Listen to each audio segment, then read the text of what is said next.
ಎಲ್ಲರಿಗೂ ನಮಸ್ಕಾರ. ಯಶಸ್ವಿನಿ ಯೋಜನೆ ಮರುಜಾರಿಯಾಗಿದೆ. ನವೆಂಬರ್ 1ರಿಂದ ನೋಂದಣಿ ಕೂಡ ಪ್ರಾರಂಭವಾಗಿದೆ.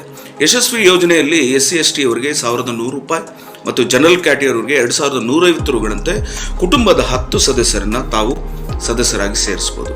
ಈ ಯೋಜನೆಯಡಿ ಯಶಸ್ವಿನಿ ನೆಟ್ವರ್ಕ್ ಆಸ್ಪತ್ರೆಗಳಲ್ಲಿ ಒಂದು ಕುಟುಂಬಕ್ಕೆ 5 ಲಕ್ಷ ರೂವರೆಗಿನ ವೆಚ್ಚದಲ್ಲಿ ನಗದು ರಹಿತ ಚಿಕಿತ್ಸೆಯನ್ನು ನೀವು ಪಡೆಯಬಹುದು. ರಾಜ್ಯ ಸರ್ಕಾರವು ಇದಕ್ಕಾಗಿ ಪ್ರಸಕ್ತ ಆಯವ್ಯಯದ 300 ಕೋಟಿಯನ್ನು ಅನುದಾನವನ್ನು ನಿಗದಿಪಡಿಸಿದ್ದಾರೆ.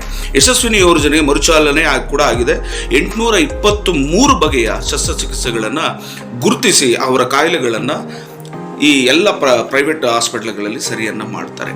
ಇಷ್ಟಕ್ಕೂ ಏನಿದು ಯಶಸ್ವಿನಿ ಯೋಜನೆ ಅಂದರೆ, ಗ್ರಾಮೀಣ ಸಹಕಾರಿ ಆರೋಗ್ಯ ಸುರಕ್ಷತಾ ಯೋಜನೆಯ ಯಾವುದೇ ಸಹಕಾರ ಸಂಘದ ಸದಸ್ಯರು ಕನಿಷ್ಠ ಮೊತ್ತದ ಪ್ರೀಮಿಯಂ ಅನ್ನು ಪಾವತಿಸಿ ತಮ್ಮ ಕುಟುಂಬದ ಹೆಸರು ನೋಂದಣಿಯನ್ನು ಮಾಡಿಕೊಳ್ಬೇಕು.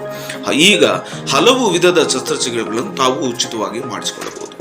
ಫಲಾನುಭವಿಯಾಗಲು ಏನೇನು ಅರ್ಹತೆಗಳು ಬೇಕು? ಯಶಸ್ವಿ ಯೋಜನೆಯ ಫಲಾನುಭವಿಯಾಗಲು ಕನಿಷ್ಠ 3 ತಿಂಗಳು ಮುಂಚಿತವಾಗಿ ಅರ್ಹ ಗ್ರಾಮೀಣ ಸಹಕಾರ ಸಂಘವೊಂದರ ನೀವು ಸದಸ್ಯರಾಗಿರಬೇಕು. ಗ್ರಾಮೀಣ ಸಹಕಾರ ಸಂಘ ಬ್ಯಾಂಕ್ಗಳೊಡನೆ ವ್ಯವಹರಿಸುತ್ತಿರುವ ಗ್ರಾಮೀಣ ಸ್ತ್ರೀ ಶಕ್ತಿ ಗುಂಪು, ಸ್ವಸಹಾಯ ಗುಂಪಿನ ಸದಸ್ಯರು ಮತ್ತು ಅವರ ಕುಟುಂಬದ ಎಲ್ಲ ಸದಸ್ಯರು ಯೋಜನೆಯ ಫಲಾನುಭವಿಗಳು ಆಗ್ತಾರೆ.